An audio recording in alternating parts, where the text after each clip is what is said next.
So hello everyone and welcome to Burwood Group's Remote Workforce Strategy webinar series. My name is Colleen Berry. I'm the Marketing Director at Burwood and I'll be your host for today's session. So this is a weekly webinar series devoted to COVID-19 IT preparedness and support. Each week, Burwood's consulting experts dive into a specific technology area. You can see our schedule right here on the screen. And our intent is for this to be an educational presentation and forum for you to seek free strategic and technical advice about remote workforce IT challenges. First, some quick background on Burwood. We are an IT consulting and integration firm headquartered in Chicago with offices and employees across the U.S. We've been helping our clients with these challenges over the past several weeks, and we'd love to extend these learnings and advice to IT professionals like yourselves everywhere, which is why we've created this webinar series. So today we'll be discussing remote call center capabilities. Enabling productivity for remote call center agents is a unique challenge in our environment today, and we'll dive into key focus areas, recommendations, and technologies for enabling your remote agents. A few housekeeping items. We've allocated 45 minutes for today's session. That should be about 30 minutes of presentation with a little time at the end for Q&A if you have any questions. If you have questions earlier, feel free to send them to me via the chat application, and I'm happy to ask on your behalf. Once our presenters finish the slides, we will unmute all lines, so you're welcome to speak up and ask direct questions to our presenters. But prior to that, feel free to use the chat or raise hand icon in the right-hand panel of the WebEx Training Center. And then following today's webinar, we'll send a recorded version out of the webinar as well as the presentation slides to all registrants of today's session. So without further ado, let's go ahead and meet our presenters. I'm going to go ahead and introduce Brian Buck and Melissa Baker from the Burwood Consulting team. And once they've told you a little bit about who they are and their background, they will jump right into our content for today. So Brian, can you take it away? Yes, thank you, Colleen. I'm Brian Buck, the practice director for the collaboration practice at Burwood. My background is heavy in the collaboration space, and I have a significant background in the contact center realm as well.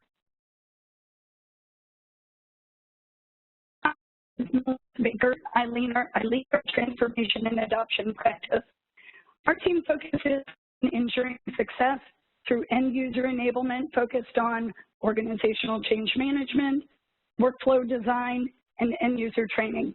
I've been with Burwood Group for almost 12 years, and I thank everybody for attending today. Great. So to run through the agenda for today, we have a few topics to discuss. One, we want to take you through the current challenges as we see them in the landscape today.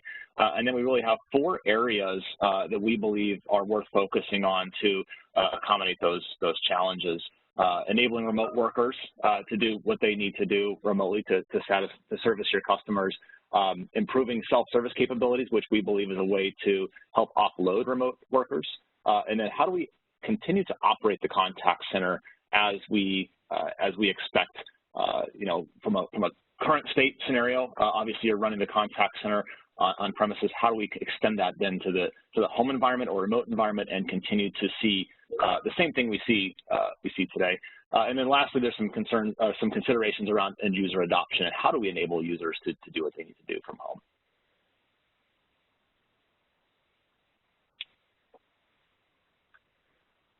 So we've identified 5 key things in the current landscape as challenges. First is there's a lot of concern around how do we ensure the well-being of our workforce. And a lot of folks have decided to enable work-from-home strategies to support this. The key here is we want to keep people safe given the current climate. The next one is around increased demand because as customers are now calling in more than they maybe had in the past in order to potentially handle, if you're a financial institution, handling payments, accommodating changing needs within your business. And a lot of companies are also noticing that folks are handling a business through the phone versus in person, which increases the tax on the contact center platform. In the healthcare space, maybe patients are calling their healthcare providers to calm their anxieties and understand how COVID-19 affects them. So through all of that, and we also have the decreased availability of workers due to potential illness of themselves or their family members, distractions that come along with work from home strategies, and other things that really just decrease the ability for workers to do what they did in the past. Fourth, identifying how do we manage and supervise the contact center workforce in this changed landscape. Maybe previously supervisors sat in the same room as agents and were able to keep a good understanding of how things were working, and if agents had questions or concerns, maybe they could actually get up and speak with their supervisor. Moving into this work from home approach, that goes away. How do we ensure that they still have that your contact center supervisors and managers still have the ability to support their agents through these tough times? And lastly, I've noticed personally a lot of contact center agents rely on themselves interacting with their coworkers to maybe bounce ideas off of, or to help reinforce a question that's coming from a caller. And now that they're all remote, how do we ensure that they have the ability to collaborate given the new circumstances?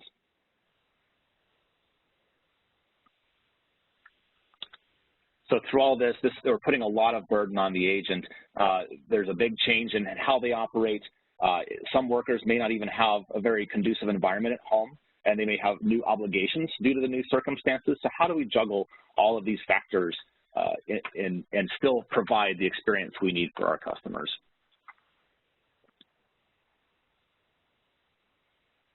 So what you see here is a pretty standard call flow from the customer to the agent. In today's circumstance, it's pretty simple, right? We have a customer calling in. They may hit a menu system. They may hit a queue directly, but either way, they're being queued in for agents, and then those agents take those calls as they come in. Well, we're changing a few things. We're disrupting a few things in this workflow. First of all, we're putting the agent at home now, so we're no longer seeing them in their workplace. Instead, they're going to be in the home environment. Next, the next potential here for optimization is to potentially offload calls based on the IVR. So moving away from just passing the call along to the agent, maybe providing self-service options instead, so that the agents don't have to take those calls, and instead the callers can then self-serve, potentially implementing chat bots so that customers have new ways of interacting and offloading those calls from the system. Also, we want to make sure that we are continuing to monitor the solution in place today, understanding how the queues are operating, how the agents are operating, so supervisors need to have visibility into how the contact center is operating. And then lastly, how are we enabling our agents? They have potentially new workflow to consider, so we need to ensure that they're properly being trained for their new workplace, and then also providing them support. So if they have issues or maybe technical challenges, making sure they know how to get in touch to satisfy their needs. All right, so diving into those one at a time, what we saw there was the 4 unique areas we discussed as areas for improvement here. Let's talk about remote worker enablement first. So the need here comes in several forms. One, we need to extend the interaction channels that you're using today into remote workers' home. So that may be voice, that may be chat, that may be email. And either way, we need to make sure, technically speaking, we're able to provide those capabilities to an agent within their new workspace. That extends beyond just the interaction channels. We also need to make sure they are able to access the necessary applications that they use in order to service their customers' needs. So that may be CRM systems, that may be back-end enterprise systems. They need access to those as well as the voice solution or the chat solution that's in place. And then we also want to make sure that we're able to still allow the employees to collaborate amongst themselves as well as their supervisors, both formally and informally. Formally, we want to make sure that we're still meeting, right, the supervisors, managers, and contact center agents. Any types of powwows or meetings they'd had on a recurring basis, those should still happen. So we need to make sure that you have technology in place to allow that to happen. And then informally, the side conversations or the quick questions that may be happening throughout the day, how are we going to ensure that those continue to happen? So things to consider, the areas that we believe you should put some focus on to ensure these needs are met. One, you need a remote access solution for voice and chat. So this can come in several different forms, and it really depends on your environment, your architecture, what solution you have in place for your contact center. There's application options that allow you to extend voice beyond your network and out to the internet, which would allow remote agents to potentially even have a desk phone at home if that's how they operate today. There's soft phone capabilities to allow them to use a laptop or PC to provide voice. I've worked with one contact center in specific where they actually sent the desktop computers home with them that they used at their desks in the contact center. They installed a soft phone on it, and they sent the entire machine home with the agent. So ensuring that you have an ability to then access the services behind the scenes that enable voice and chat becomes the priority there. And then, of course, the connectivity for enterprise applications. We had a session a few weeks back on April 2nd that discussed how do we enable users to operate from home. That would be a great session to check out if you're interested in the general connectivity concept. We'll talk about things such as, VPN access, maybe home gateways that would allow users to essentially extend the enterprise network into their home. So check that out for sure if you're interested in how to extend the enterprise applications. Then a collaboration tool for internal communications, and many of you probably have something today. The question then becomes, was it being used by the contact center agents? There's a possibility that your enterprise IM platform wasn't heavily adopted by contact center agents because they didn't need to. So as we send them home or through remote environments, we need to make sure that they understand how to use those tools and that they're available. If you don't have a tool today for internal communications, making sure that we put something in place so that employees are able to collaborate as close as possible to how they did when they were in the office. And lastly, providing the employee, the agent, with information about how the contact center is operating through what you may have in place today are wall boards on the walls or even dashboards within the application. Make sure that they still have access to those metrics so that they understand how the contact center is operating and how things are going. Now, with that comes a few considerations. We don't want to go full speed ahead with these solutions without considering some of the caveats first. For one, some of the solutions that you may have in place today may not be supported through a remote access mechanism. One in specific that I've encountered personally was call monitoring and recording.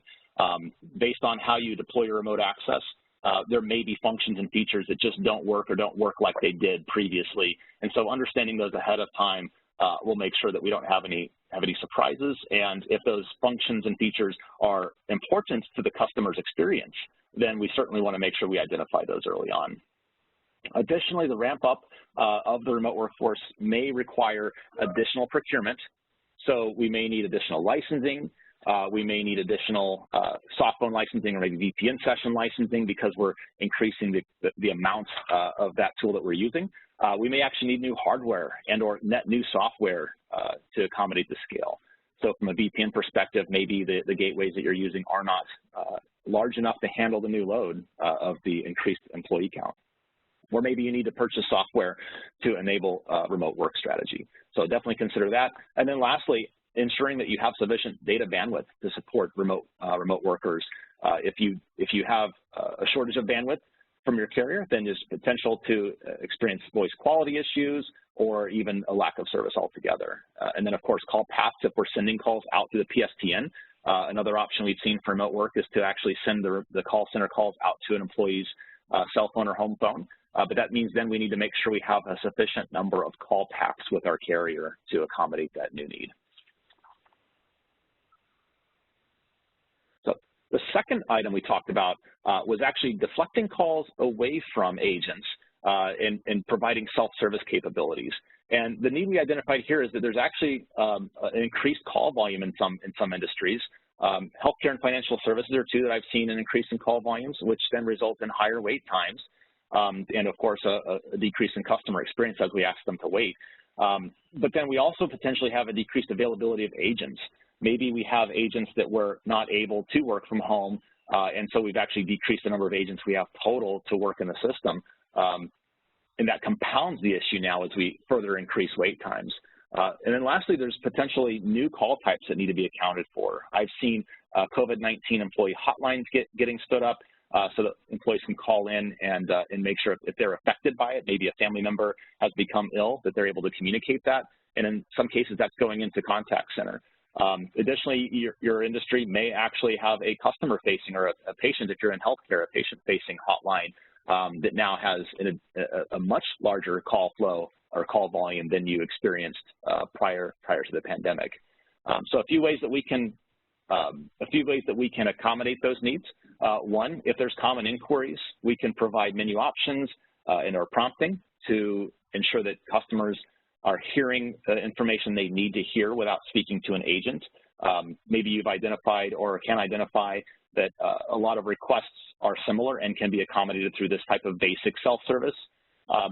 Additionally, we can provide the customer with feedback about the high wait times. At least let them know that there's going to be a 15 to 20-minute wait time if they were to remain on the line. Use the system to provide that feedback to the caller so that they understand what they're up against, and potentially even incorporate some options into that for them. Maybe provide a time to call back when there's less call volume, or provide a callback function within the system so that the caller doesn't have to wait on hold, thus improving their experience. Even if they have to wait then 20 to 30 minutes, they didn't have to sit on hold and wait that time. So in a lot of cases, that's something that can easily be adapted to existing call center technologies. And the last one on the list here is a bit more forward-looking. If you're not utilizing chatbots and or advanced IVR that's integrated with data backends today, that's really more of a long-term strategy, as we don't believe that's something that could be stood up quickly. However, if you've already started to dabble with contact center AI and or chatbots, this would be a great way to leverage that technology to provide enhanced self-service. An example there that we've seen in the healthcare space is a COVID-19 chatbot to provide basic symptoms diagnosis, as well as procedures for a patient to follow if they believe they've been affected.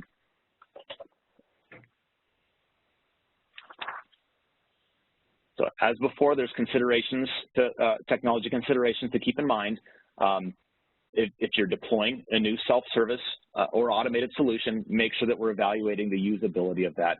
The last thing we want to do is provide frustration and dead-end call flows for callers during this time. So make sure that if we are deploying some type of self-service option, that we're not decreasing their experience throughout that process. And we talked a little bit about integrations to enable the self-service.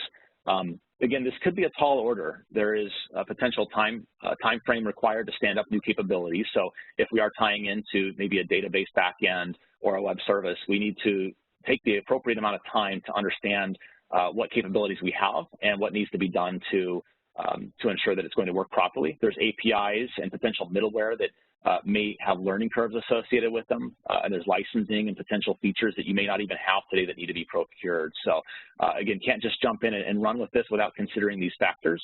And then I know I mentioned before, but AI does require careful planning. So if you do want to go with a more advanced solution, we don't recommend standing something up as part of a COVID-19 response, but it would be something worthy of a long-term strategy.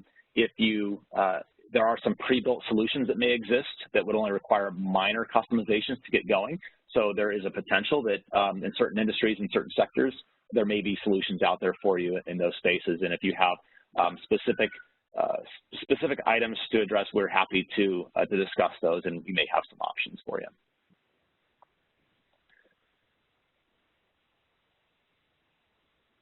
So moving on into the operations of a contact center. So we talked a bit about the customer experience and the agent experience there.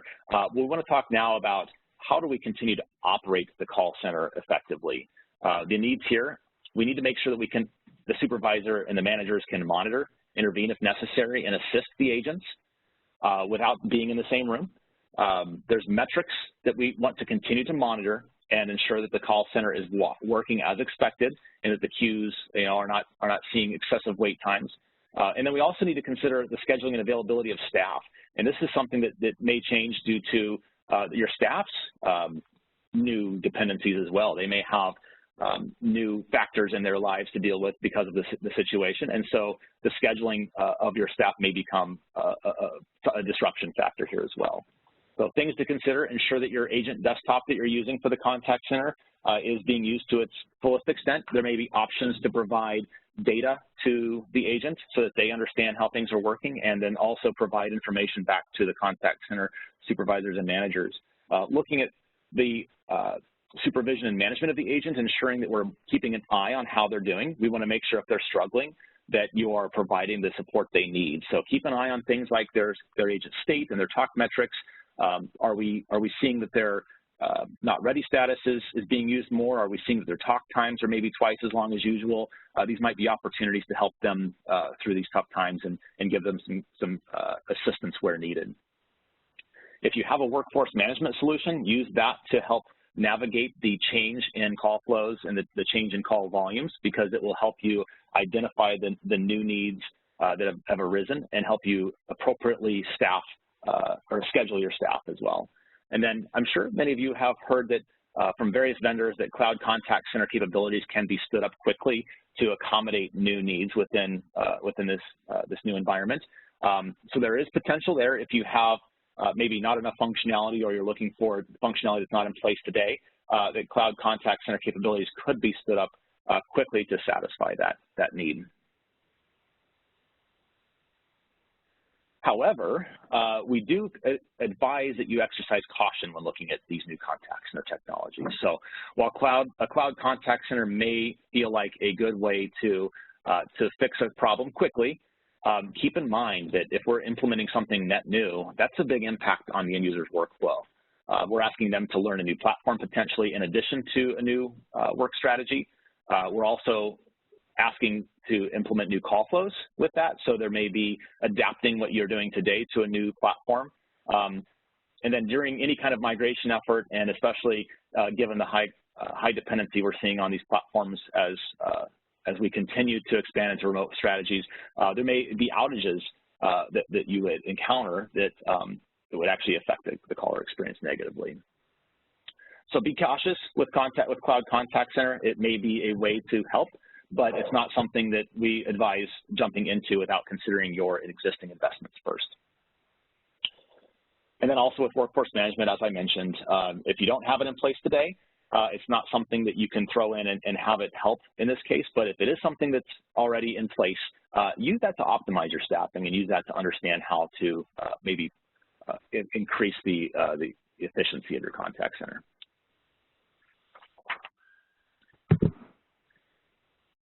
We thought about some of the process considerations in terms of the operations of a remote contact center.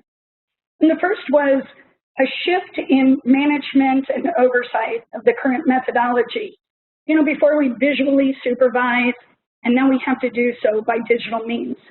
And so during this transition, we probably need to be checking in more than ever with the agents and perhaps leverage collaboration tools that Brian was discussing.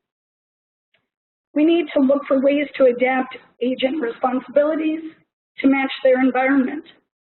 So maybe chat's appropriate for agents who don't have an environment conducive to voice calls.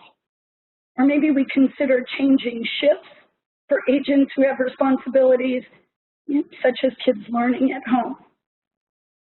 We also think it's important to keep an eye out for agent metric expectations now versus pre-pandemic state. We want to make sure they're reasonable in the current moment, and we need to monitor them to make sure they're not indicative of a broader issue. So we look for variations in typical agent statistics to identify where team members may be struggling. Talk time, handle time, or speed to answer. And obviously, there's an end user adoption component that needs to be considered. So we're hearing, and you're probably hearing too, about the race to keep your contact center in sync with PR announcements.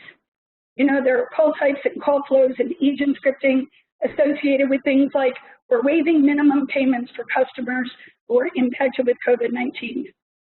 And I just can't help but think about that cascading impact, all of those changes.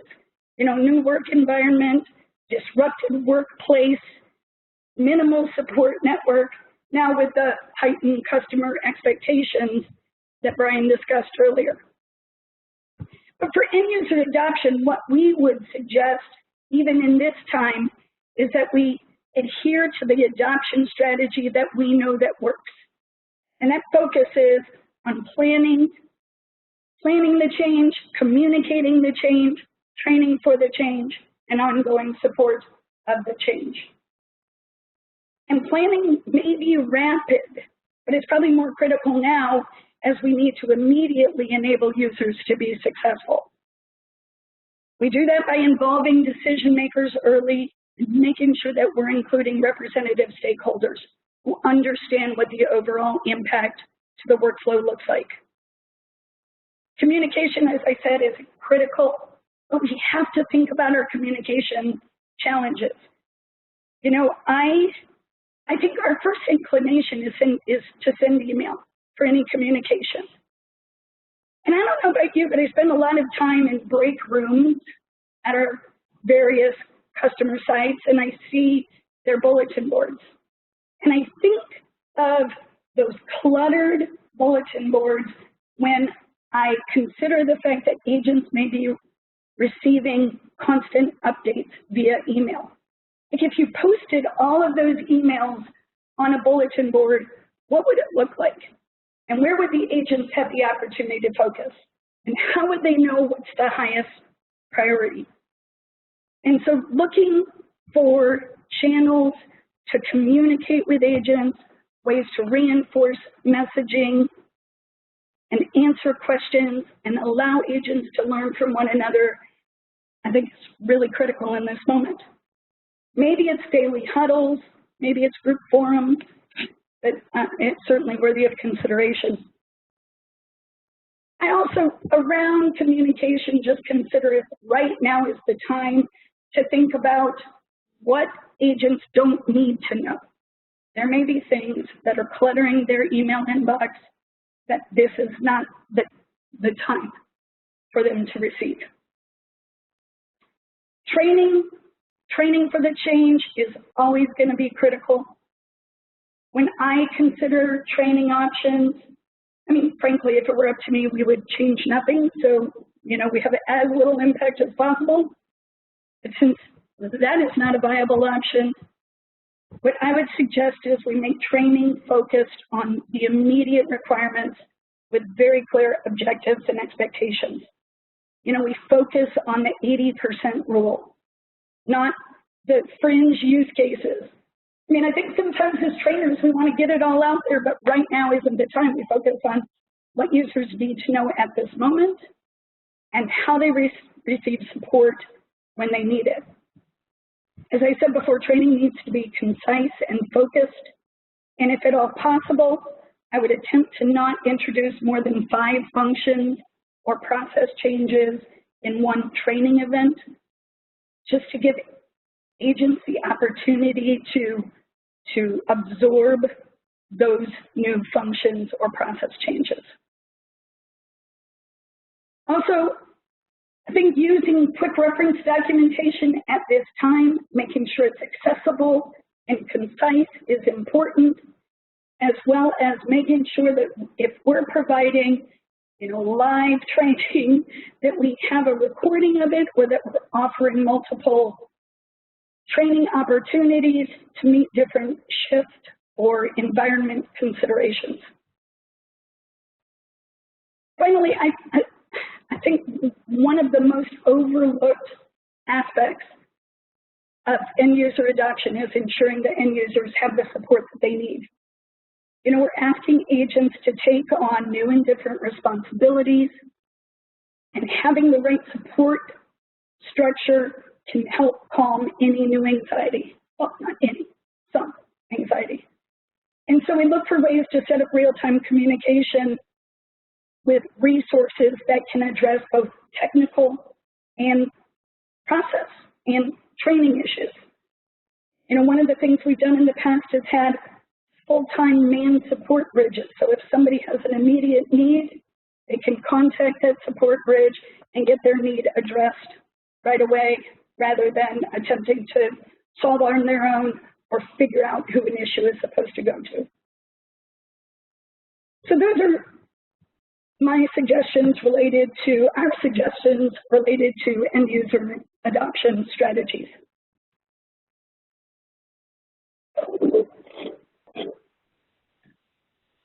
Thank you, Melissa. And just a revisit all the topics here in closing, these are, again, the 4 areas for consideration we believe are relevant. 1, leverage current capabilities to minimize disruption to users. So we talked about the remote work strategy. Try to figure out how to use what agents, supervisors, and managers are familiar with today to avoid disruption. Second, manage peak demand and the increased workload through self-service and proactive feedback. Find ways to let the caller know what to expect, so at least they know what they're up against, and maybe give them some options to not have to wait or to self-serve. Third, make sure you're maintaining consistent operations through visibility. So as workers have shifted in how they operate, we need to make sure we're not shifting how we monitor the system, or maybe we actually increase how much we monitor the system to understand how the customer experience is being impacted by the current situation. And then lastly, as Melissa spoke to, ensuring that we have end user adoption strategies incorporated into any change, so that end users aren't just left expected to somehow figure out how to do their jobs in their new workforce, in their new workspace. Make sure we're holding their hands through that process and providing ample support as they transition.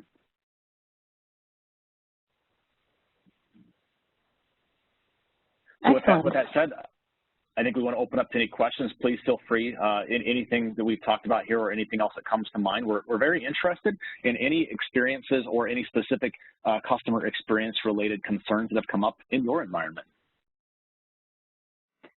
Absolutely. Thank you so much, Brian and Melissa. Great feedback there. We will go ahead and take some questions now. So please feel free to use the chat. Or if you prefer to speak up, we are going to unmute all lines now. So please, everyone, check your connection. Please mute your line if you are not already. I hear a couple folks that need to do that. So if you can check your connection, that would be great, and get muted. While we take live questions, one quick one that's come in through the chat. Brian, back to your discussion on cloud technology. Can you elaborate a little bit on whether you're suggesting that for short or long term? Are you suggesting any specific cloud technology that can be a kind of quick fix right now, or is that more of a long-term recommendation?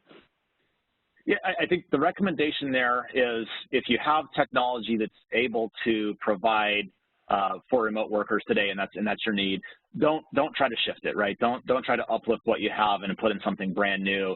It's not the time to rush a new technology in place. However, know that the cloud capabilities that exist may be a good way to augment. And if the vendor that you're using for contact center today has a cloud strategy, then that might be a good low barrier to entry way to increase your capacity through the cloud. However, my point there is we don't want to disrupt too much in terms of your agents and callers experience, because that would be more of a long-term strategy approach, right? If we need to re-architect the solution and we need to change how the agents function within the system, that's something you probably want to take time to evaluate, test, and appropriately design and deploy, which isn't something we could do, in the short term to address this COVID-19 situation. Great, thanks, Brian. Other questions from the attendees? Feel free to speak up.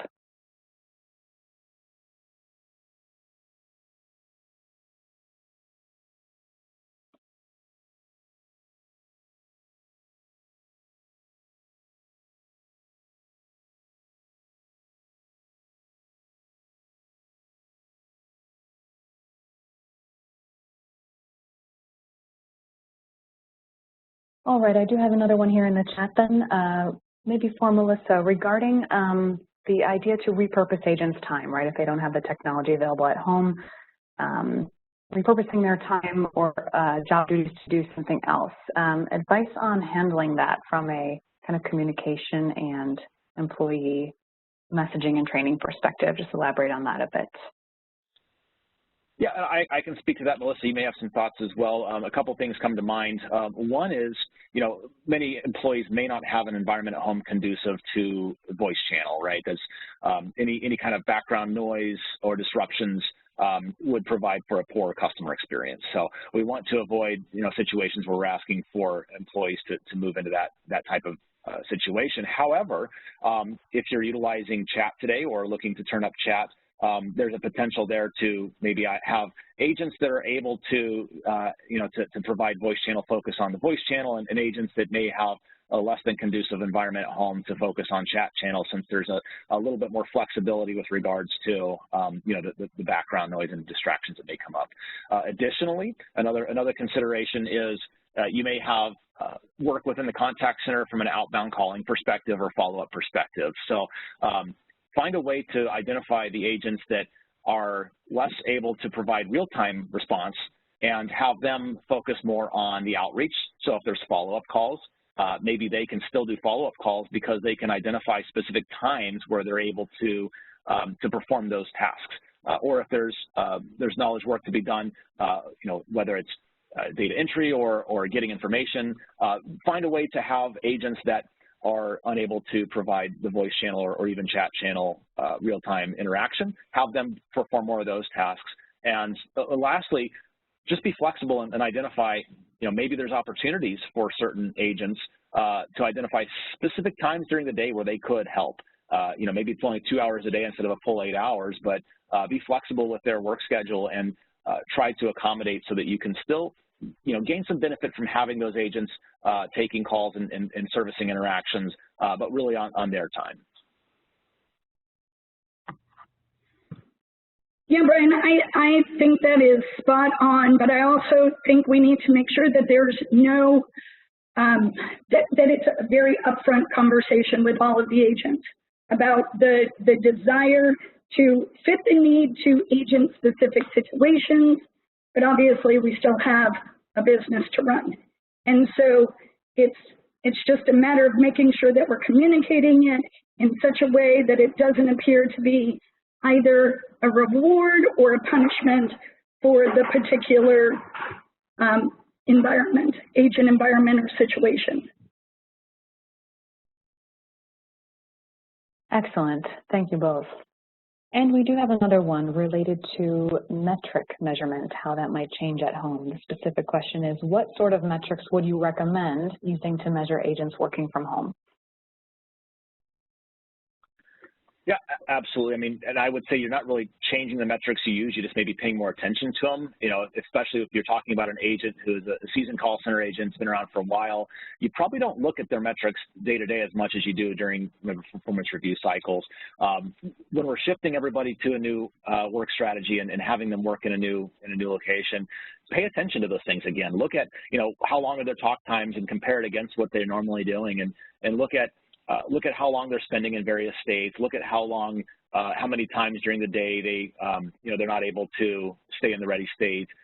Maybe we find that certain agents are managing distractions at home, and so they have to go into a not ready state to deal with those distractions. Just make sure that there's an upfront discussion around, if your policy is to be accommodating to that and provide understanding that that they have those circumstances at home, then just make sure you're monitoring it and keeping an eye on it so that you understand where you may need to augment staff and continue to operate the contact center queues as needed to provide a good customer experience. Because the last thing, you don't want to send everybody home and then not keep an eye on their metrics and not keep an eye on what they're doing, and then have extensive call queue lengths and 30-minute wait times. So obviously there's no easy answer for how do we manage the new way of operating here.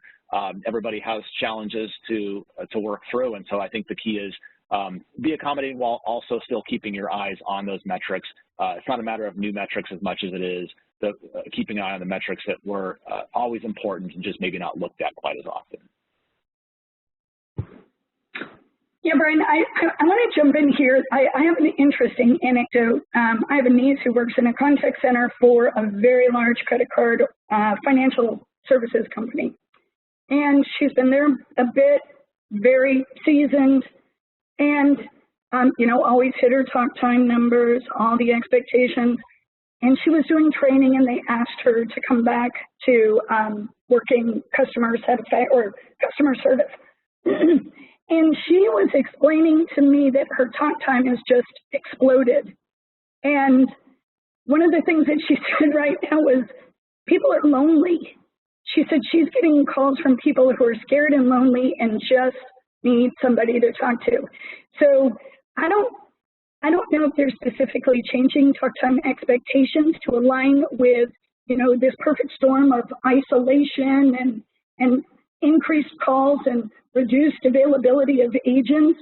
But I think it is a real life example of what it's like on the front lines, right?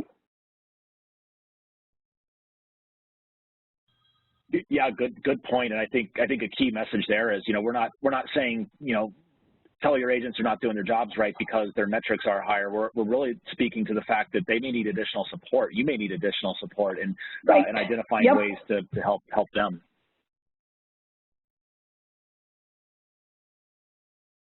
Great point. Thank you both. All right, that's all the questions I have in the chat. Thanks everyone for jumping in. Any final questions from our attendees today?